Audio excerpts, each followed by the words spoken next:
The power company had been billing a house that had not existed for 11 years. When I opened the meter box, I found 6 live cables running beneath the street toward homes that already had electricity. One powered a camera inside a bedroom. Another could tell an alarm system that a window was closed when it was actually open. This is the last broadcast files. I investigated utility fraud for North County Electric.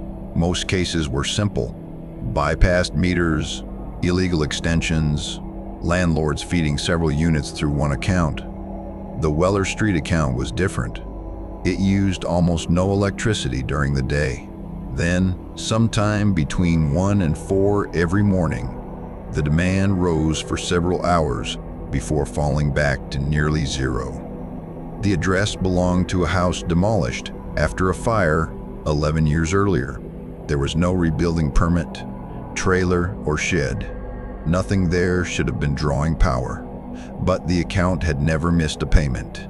It was still listed in our system as temporary construction service, a classification left over from the demolition. Those accounts were billed automatically and rarely received the vacancy checks required for homes. Whoever controlled it had found a forgotten category in our system and kept it alive. Every bill was paid early with a money order purchased from a different store. I arrived on a Thursday morning. The lot held waist-high weeds, a cracked concrete foundation, and an old meter box mounted to a wooden post beside the sidewalk. The digital display was glowing. I called our control center. "Confirm to me if the meter at 118 Weller is active." "It is," the dispatcher said, and it just started drawing power. It was 10:17 a.m. That did not match the nighttime pattern. I removed the lower cover. Our map showed one underground cable running toward the former house. I found 6. They were hidden behind a false metal panel painted the same gray as the box. Each cable dropped into the soil and turned toward the street. I used a locator to trace them. 14 years earlier, the neighborhood had undergone an underground service upgrade. Old conduits beneath the road had been capped and abandoned after the new lines were installed. Someone had reopened those conduits. The 6 cables traveled through them and separated beneath the opposite sidewalk, ending near 6 occupied homes. Those homes already had legal service. At first, I thought the residents were stealing electricity.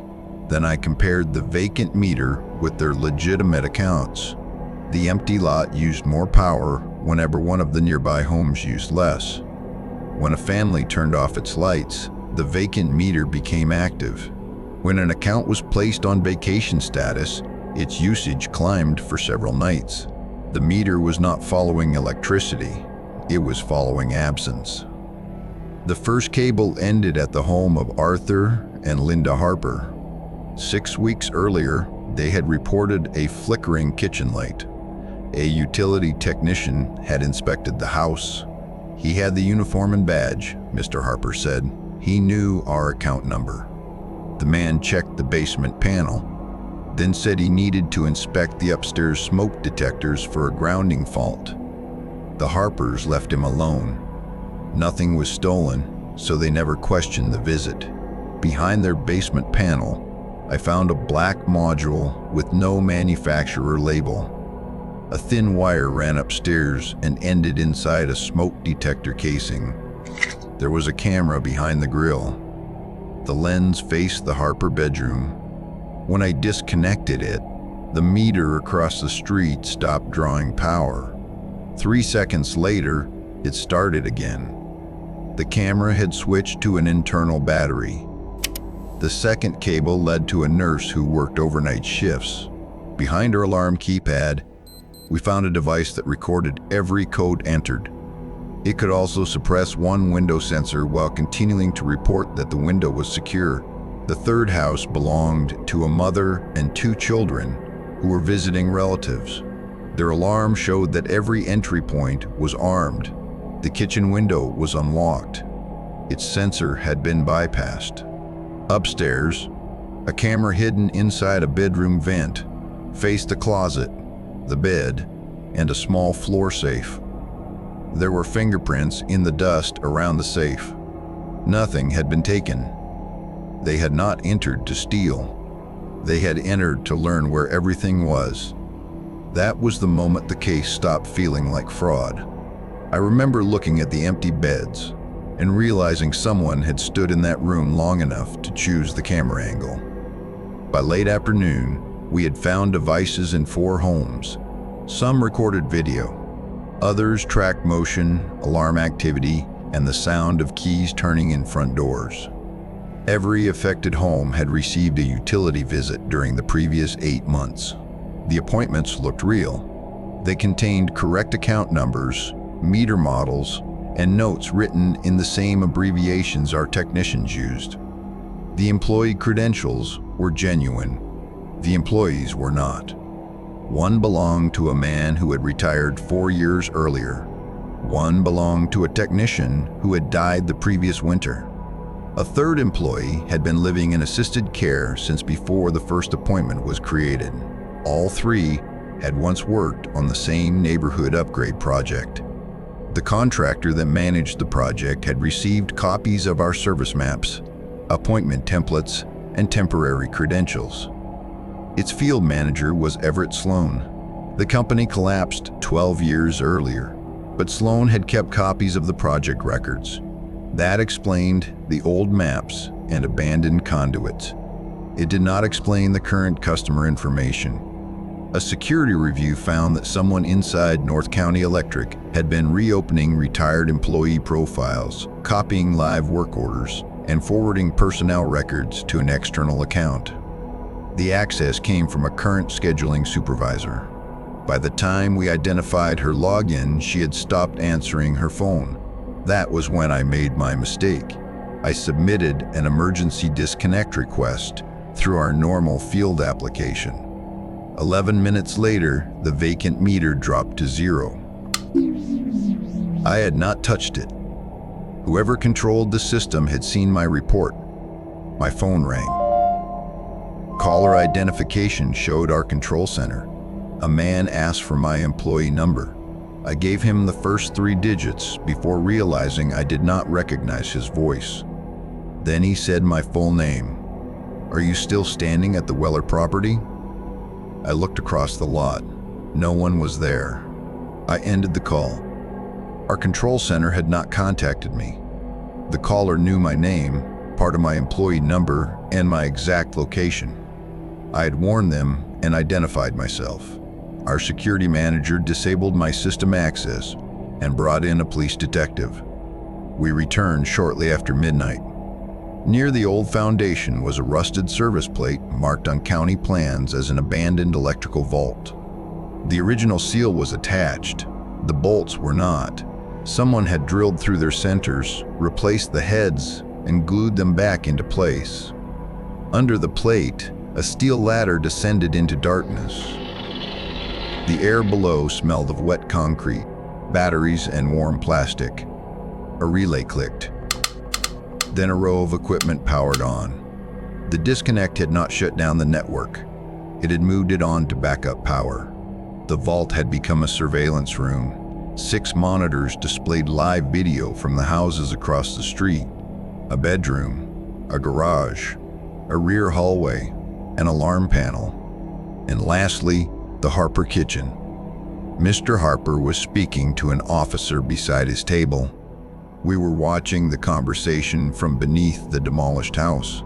On a folding table were floor plans, copied keys, alarm codes, blank utility badges, and photographs of safes, medicine cabinets, and bedroom closets. A calendar listed upcoming appointments across 3 neighborhoods. Beside each address were notes showing when residents left for work, which doors they used, and when their lights went out. One folder contained photographs of the Harpers sleeping. Another showed the nurse leaving home at 10:42 every night. The detective found payroll files from the old contractor and a list of former supervisors. Sloan's name appeared beside every stolen credential. Then the detective found a page printed less than 3 hours earlier. It contained my employee photograph, vehicle number, office location, and home address. Beneath it was a photograph of my front porch. The timestamp showed 11:26 that night. Someone had been outside my house while I was driving to the vault. One monitor changed. The Harper kitchen disappeared. A live view of the vacant lot replaced it. The camera showed the detective and me opening the vault. We were being watched while standing inside their control room. Police ordered us out and searched the nearby streets. They found no one, but one appointment on the calendar was circled twice. It was scheduled for 8:30 the following morning at the home of the mother and 2 children. She had never requested service. Police moved the family and watched the property from nearby houses. At 8:23, a white utility van arrived. It carried a magnetic company logo, a copied fleet number, and temporary plates. 2 men stepped out wearing our uniforms.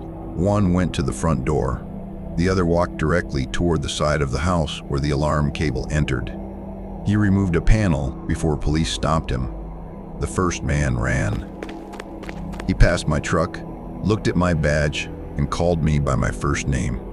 They already have your home address. Officers caught him in the alley. Inside the van, police found copied keys, blank utility notices, photographs of 12 more homes, and a camera. Its latest image showed me climbing out of the Weller Street vault at 2:12 that morning. The man admitted installing equipment but refused to identify who created the appointments or watched the feeds. Neither was Everett Sloan. The scheduling supervisor disappeared before police reached her home. Police linked property in the van to 3 unsolved burglaries. The method was simple. Fake utility workers entered homes without forcing a door. They photographed valuables, copied keys, mapped alarm systems, and installed cameras. Then they watched the families until they knew when a house was empty, or when everyone inside was asleep. The vacant property powered the equipment without changing any victim's bill. No homeowner saw a higher charge. No resident heard machinery next door.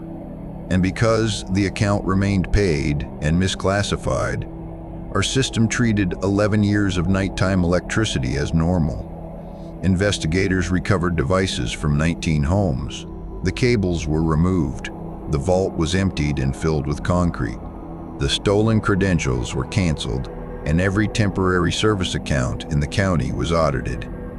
For 24 days, there were no new unauthorized visits, no unexplained meter readings, no unusual accounts. Police told us the operation had been contained. Then I received an automated email thanking me for completing a temporary service inspection in another county. The work order carried my employee number and digital signature. The address belonged to another vacant lot. The house there had been demolished 12 years earlier. Security inspected the property that afternoon. They found an active meter mounted to a wooden post. 8 cables passed through an abandoned conduit beneath the street toward occupied homes. According to the appointment history, I had inspected every one of those houses. The first visit had occurred 6 months before I discovered Weller Street. That night, we watched the second meter remotely at 12:58 a.m.